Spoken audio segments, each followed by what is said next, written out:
Claude Lefort es un filósofo francés que es reconocido en el contexto de las ciencias sociales y las humanidades por haber articulado filosóficamente las categorías de totalitarismo y democracia.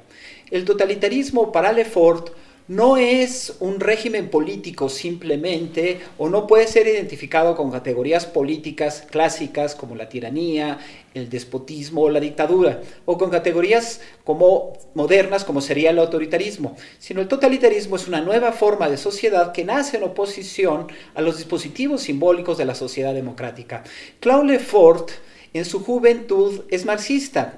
fundamentalmente influenciado por la obra fenomenológica de su maestro, el filósofo Maurice Merleau-Ponty. Posteriormente, Claude Lefort se convierte en un crítico de la Unión Soviética y por eso participa en las organizaciones trotskistas de la década de los 40 y 50 en Francia. Posteriormente rompe con el trotskismo y funda la famosa revista Socialismo y Barbarie junto con el filósofo griego Cornelios Castoriadis, donde avanza muchas de sus críticas más importantes a lo que serían los regímenes totalitarios en Europa del Este. En la época de su madurez, nuestro autor Claude Lefort deja la militancia política y se dedica fundamentalmente a la actividad académica, en donde desarrolla su principal teoría de la democracia. Esto lo hace en la Escuela de Altos Estudios Superiores de París, donde escribe sus principales obras sobre el totalitarismo y la democracia.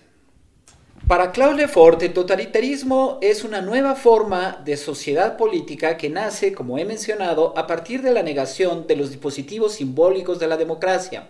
La democracia moderna es también una forma de sociedad en la cual el poder aparece como un lugar simbólicamente vacío y además aparece la distinción entre lo que sería un polo del poder, un polo del derecho y también un polo del saber. El totalitarismo se construye durante el siglo XX, durante la segunda mitad del siglo XX, a partir de la negación de la distinción entre el polo del poder, el polo del derecho y el polo del saber. El poder totalitario engloba el saber sobre el sentido y último y más importante de la sociedad, y el poder totalitario al mismo tiempo define lo que es legítimo y lo que es ilegítimo, lo que debe ser obedecido y lo que debe ser desobedecido. Estamos ante un fenómeno de secuestro político, de secuestro totalitario, que se articula fundamentalmente a través de una cadena de identidad muy peculiar,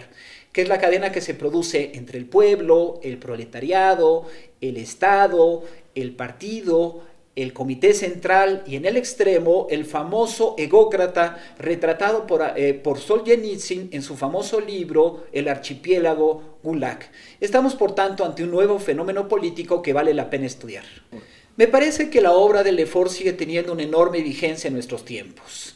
en un contexto político, cultural y social marcado en buena medida por el desencanto hacia las formas democráticas, por la desafección política y por un discurso plenamente antipolítico. Siempre existe la tentación de que el fantasma totalitario nuevamente aparezca. En momentos de crisis social, de crisis política, de crisis de las representaciones ideológicas, siempre puede aparecer una suerte de líder trascendente, una figura que ocupe el lugar vacío del poder de la democracia y que anule la distinción entre el campo del poder, entre el campo del derecho y el campo del saber. Desgraciadamente no existe una vacuna contra el virus totalitario que todavía contamina hoy en nuestros días a las sociedades democráticas, pero me parece que la obra de Claude Lefort se constituye en un gran antídoto para pensar en clave democrática el futuro de las sociedades de nuestro tiempo.